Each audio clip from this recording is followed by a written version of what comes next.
Hi po. Ito nga po pala yung crayons detect machine dito sa Taytay branch.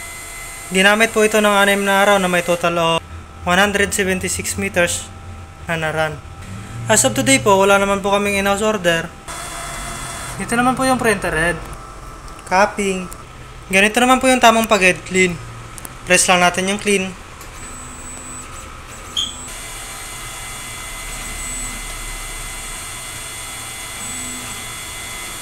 Pagkatapos po mag-head clean, punasan natin yung wiper.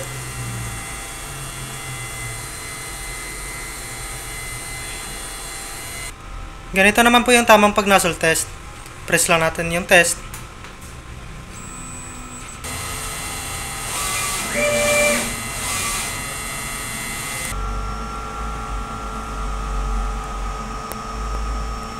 Kompleto naman po yung kulay. Ang ink system level ay tama lang.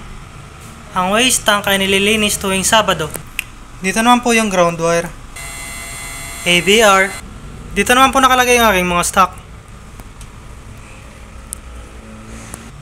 Dito yung sa in-use. Dito naman po yung sa unuse. Tama lang po sa CMYK. Dito naman po nakalagay ang cleaning solution at saka white. Dito naman po yung powder. DTA film. Dito naman po yung production log. Last month of November. Yan po, updated naman po. Dito naman po yung consumable monitoring. Ito yung para sa white, cyan, magenta, yellow, black. Dito naman po yung sa powder.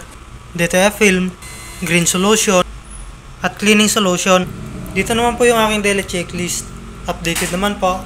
Yan lang po, marami pong salamat.